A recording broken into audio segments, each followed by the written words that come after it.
TV7 Israel News is made possible thanks to your generous donations.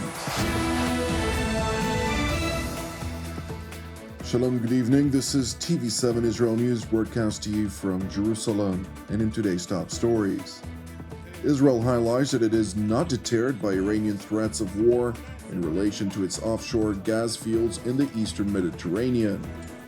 The Islamic Republic faces widespread public unrest after the Ayatollah Regime's so-called morality police murdered a woman for not wearing a headscarf properly. U.S. President Joe Biden pledges in his address to the UN General Assembly to prevent Iran from acquiring nuclear weapons. The Islamic Republic of Iran's activities are threatening regional stability, and those who will ultimately pay the price for the Ayatollah regime's adventurism are the citizens of Lebanon, Syria, and elsewhere. Speaking at a conference in the northern Israeli community of Katzrin, which is situated on the Golan Heights, Israeli Defense Minister Benny Gantz highlighted that Jerusalem will continue to enforce its red lines. Moreover, amid reports of Iranian intentions to supply Lebanon with gas, despite U.S. sanctions on Iran's energy sector, Iran's intentions will ultimately spark a conflagration. לא רחוק מכאן, מעבר לגבול, עומדים בפנינו אתגרים משמעותיים. איראן מנסה לחמש את שלוחיה בסוריה, בנשק שבסופו של דבר פוגע בה והופך אותה למדינת טרור, ואנשי סוריה הם אלו שמשלמים בסופו של דבר את המחיר. איראן באמצעות חיזבאללה מנסה לקנות את לבנון על ידי אספקת דלק, תיקון מערכות חשמל ובניית תחנות כוח. ברור שהתלות האנרגטית של לבנון באיראן יכולה בסופו של דבר להביא להקמת בסיסים איראנים על אדמת לבנון מעבר לחיזבאללה ולערער את היציבות האזורית, וכשזה יקרה תושבי לבנון יהיו אלה שישלמו את המחיר. Jerusalem's top defense official further addressed the threats voiced by Hezbollah Secretary General Hassan Nasrallah, in which the Iranian proxy pledged to thwart Israel's intention to pump gas from its northern offshore gas rig Karish. מדינת ישראל לא קיבלה ולא תקבל תכתיבים מאיראן, לא משלוחיה ולא מארגוני טרור. זה נכון גם לגבי הפקת הגז מאסדת כריש שתחל במועדה, זה נכון לגבי חופש הפעולה שלנו מול כל איום על אזרחי ישראל שמתפתח בגבול ומעבר לו.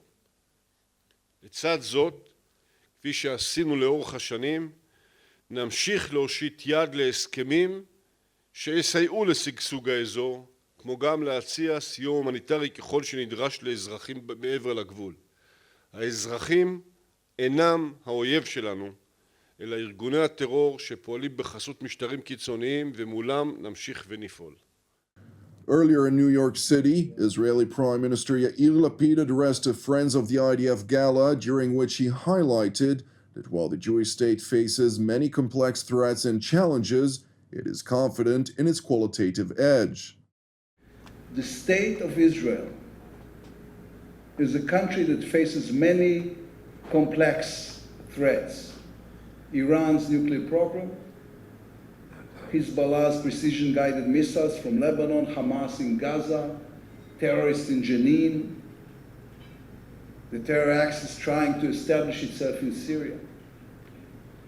Israel is stronger than all of our enemies. We will not hesitate to use force to protect our people.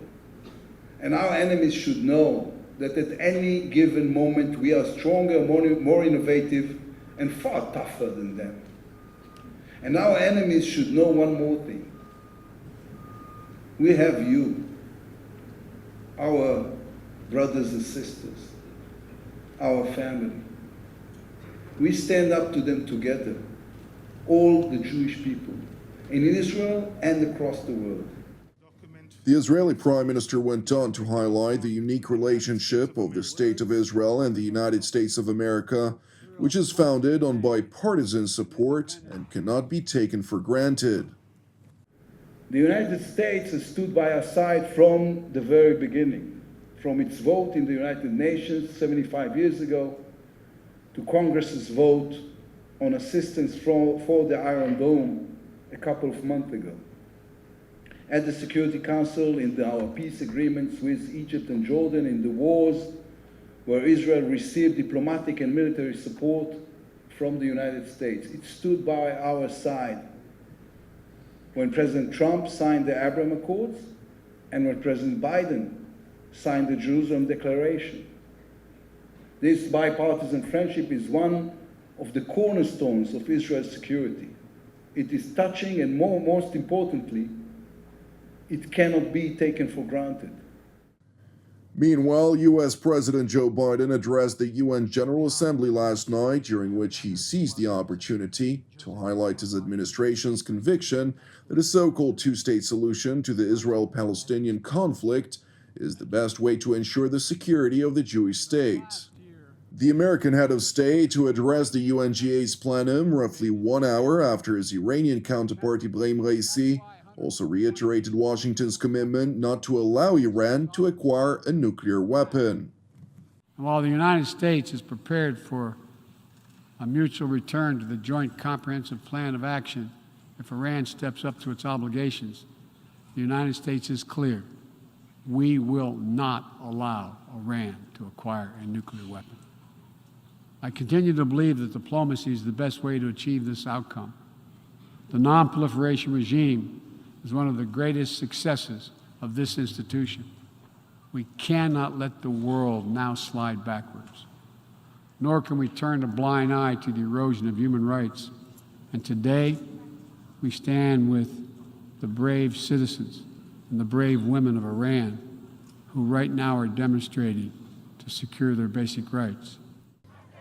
It is important to highlight that Iran currently faces widespread public unrest after the Ayatollah Regime's so-called morality police, which forces women to wear an Islamic dress code, among others, beat to death an Iranian woman named Masha Amini, whose only crime was that she failed to wear a headscarf properly.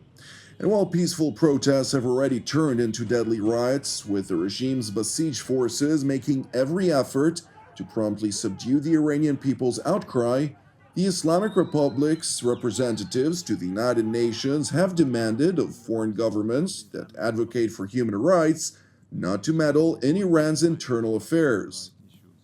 Advocacy of human rights should not interfere with the legal and legitimate sovereign rights of states, as well as the principle of non-interference in internal affairs of other countries. Meanwhile, Iranian President Ibrahim Raisi, who stopped short from addressing the upheaval in his country, proclaimed that the 1979 Islamic Revolution in Iran constituted a realization of the people of Iran towards justice and fairness.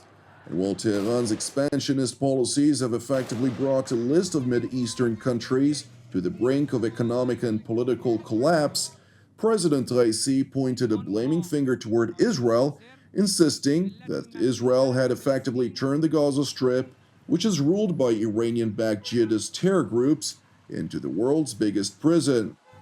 The Iranian leader further highlighted that the United States under the Trump administration will pay for the targeted killing of the Islamic Revolutionary Guard's Quds Force commander Qasem Soleimani, naturally stopping short from acknowledging the fact that Soleimani had masterminded thousands of terror attacks which claimed the lives of Western troops, including U.S. service members.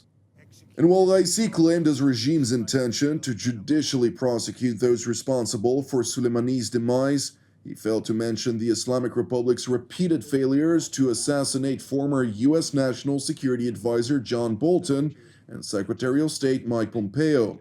Separately, President Raisi also addressed the stalemate in nuclear talks with world powers, expectedly laying the blame on the United States.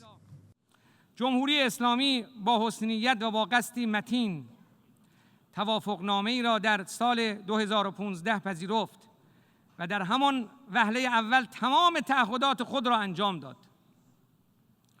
اما نتیجه آن عهدشکنی آمریکا و اعمال تحریم‌هایی بود که به اذعان خودشان بی‌سابقه ترین تحریم‌های تاریخ بود. تحریم مجازات عدالت‌خواهی و استقلال ملت ایران است. سلاح کشتار جمعی است. تحریم سلاح کشتار جمعی است و همراهی یا سکوت در مقابل آن نیز کمک و رضایت دادن به ظلم است. It is important to underscore that the Iranian president also highlighted that the IAEA had repeatedly reported that the Islamic Republic was in compliance with both the 2015 nuclear agreement and its NPT commitments. Nevertheless, in a meeting with French President Emmanuel Macron earlier this week, the Iranian president asserted that without a political decision to close the IAEA probes into nuclear materials that were uncovered from undeclared sites in Iran, the Ayatollah regime would not agree to revive the 2015 nuclear agreement. It is moreover important to explain that if the referred to investigations ultimately reveal that Iran had failed to declare nuclear activities beyond the boundaries of IAEA scrutiny, it would effectively incriminate Tehran and render it in breach of its non-proliferation treaty commitments. Thank you for watching TV7 Israel News. TV7 Israel is a donation-based ministry. Therefore, if you're blessed by our productions, please consider making a financial contribution that in turn will enable us to sustain our ongoing operations here in Jerusalem. I would like to also encourage you, pray for our persecuted brothers and sisters worldwide and for the peace of Jerusalem and salvation of Israel. I'm Jonathan Hassan, wishing you an Erev Tov u'Mevorach, and we will see you again tomorrow at the same time.